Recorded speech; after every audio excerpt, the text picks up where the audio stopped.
Welcome back, Kingdom Millionaires. Today we're going to be discussing our image and how we perceive ourselves when it comes to the total cash flow we have left.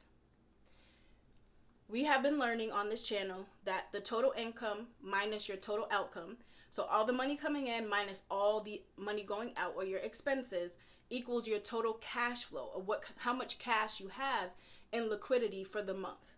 How much cash you have left over that you can go forth and spend, invest, do whatever it is that you want to do with it after you've paid your expenses.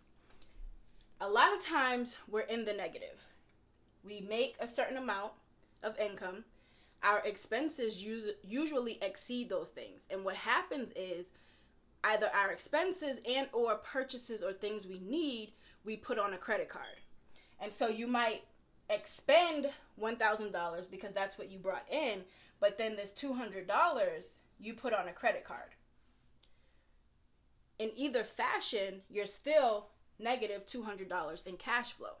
You just transition the way that you expend to something different, but you still have to pay that $200 back. And so we start out with this negative cash flow, or sometimes we start off with breaking even. We could be at zero. Or we could have, a little bit left. We could have 100, 200, 300, a couple $100, right? But it still doesn't equate to an amount that you can look at and feel good about yourself or feel like you have enough to do the things that you want to do.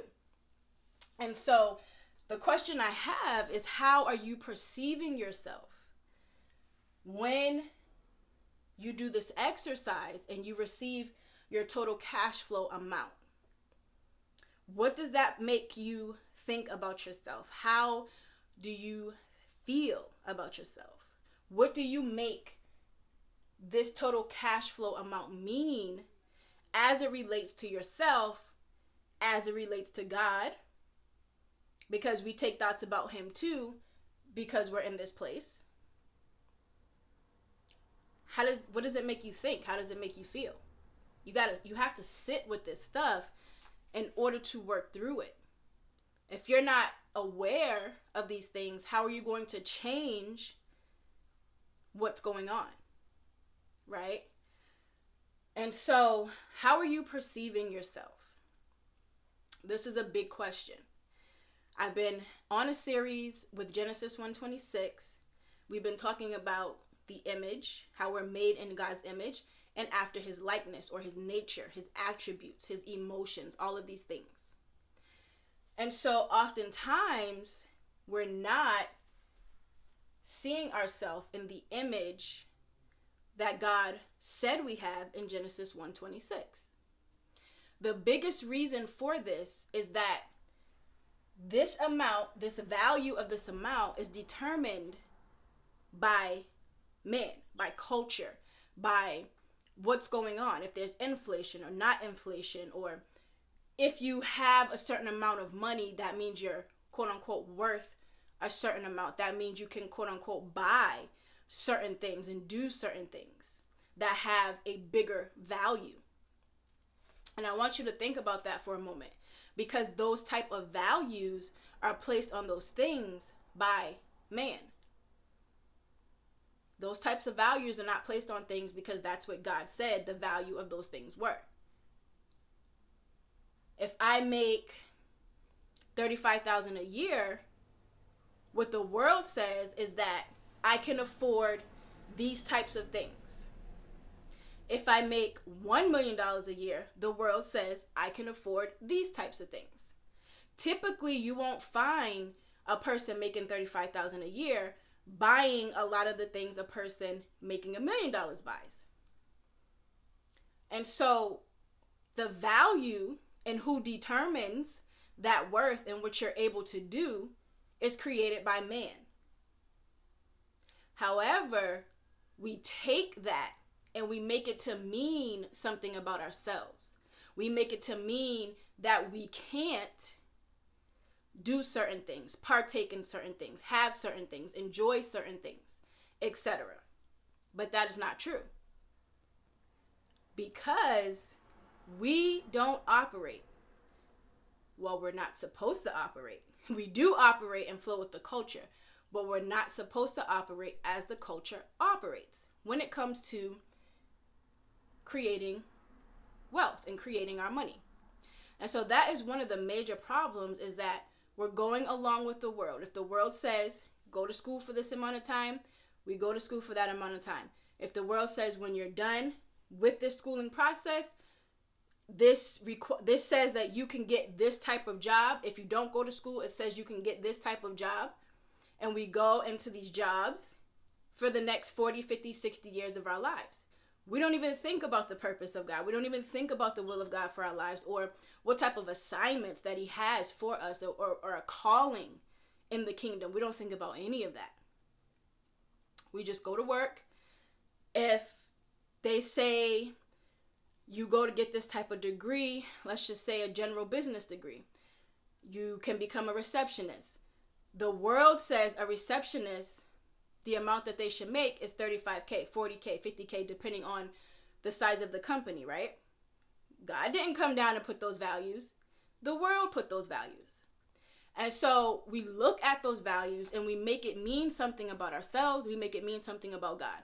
We make it mean that maybe I'm not supposed to be a millionaire. Maybe I'm not supposed to be abundant. Maybe I don't have access to those things. I don't have enough. I can't do. I don't know how. All of these things, all of these thoughts we partake in, all of this agreeing and aligning ourselves with the lies and the deception of the enemy. Day in and day out, we're doing this, right? And so in Genesis 1:26, I did a brief teaching on it. I will go more in depth for my students in the academy, but I did a brief teaching about being an image bearer, because the first part of 126 says we're made in his image. The second part says we're made after his likeness. When we're made in his image, we're made to resemble what he is, what he looks like, who he is.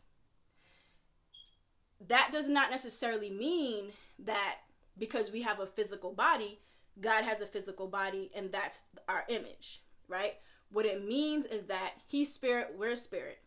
Not only that, but there are things about him: abundance, creator, visionary, authority, ruler, faith, fruitful. There are things about him that when we step on the scene and people see us, when we have to show up and deal with this negative cash flow, what we should be presenting to these problems and to the world is the image of him, of who he is. How we're operating should be out of this image. If you take a picture of me and then you take that picture and you go and show it to someone, that picture is a representation of who I am, what I look like, right? You can glean certain personality characteristics and traits from pictures. It's meant to be a representative if I'm not present, if I'm not physically in that place, but you want to show somebody what I look like. That picture gives that person a view of this. It would resemble me. The same way we're called to operate on earth. We're to resemble these things about God. So when we face problems, situations, circumstances, when we're stepping on the scene in the culture, we're supposed to resemble, first showing up by the Spirit, and then resembling all that his Spirit entails. That first chapter of Genesis explains to us all of these things, who God is. It gives us such an in-depth glimpse into who God is and how he operates and how he flows. Not only does it do that, but it goes on to say he then made us to do the same. So when you're looking at this number, it's not the end of the world. Where you are financially at the moment is not the end of the world. As a believer, God has given you the authority to rule like him. So what that means is you have the authority to show up, see this negative cash flow, and begin to decree some things, right? You don't have to accept what you see on this paper as you do this exercise. You don't have to accept that is the only option, because it's not. A lot of times we accept it and we agree with it, and then we align ourselves, meaning everything we do, every financial decision we make, we align ourselves with scarcity. He's abundant. He's full. He's already supplied with everything he needs. All he does is visualize and create. The word tells us, because of Christ, we have everything we need for this lifetime, or to support us within this lifetime, deposited within us already. We got the Holy Spirit. We got the kingdom. We have everything. We're equipped with everything. He has given us gifts. He has given us talents. He has given us so much. Thoughts, creative substance, thoughts, feelings, words, all of these things create. We may look at our situation today and think, well, like, you might not think you created this, but you did. If you sit down and think about your thoughts and think about what type of choices and decisions you made because of those thoughts and the meaning you gave to these financial circumstances, you can see you created. We all created this at some point, operating from our old nature and our old man, the way we were programmed, what we were programmed to believe. But it's okay. Nothing has gone wrong. God has also, just as you created this, God has also given you the ability to create fruitfulness and abundance in your life as well. It's a matter of you becoming aware of what the problem is, diagnosing it, and taking some medicine, right? Working, doing the work, doing what the scripture says, applying these things to our lives, operating as he operates. We can no longer sit back and say, we don't know. This is not for us. What is God's will? All these things. He makes it clear in his word. As we begin to get in his word, study his word, meditate on his word, show up in worship, what he does is reveal. And we can go forth to become fruitful, even from a place of scarcity.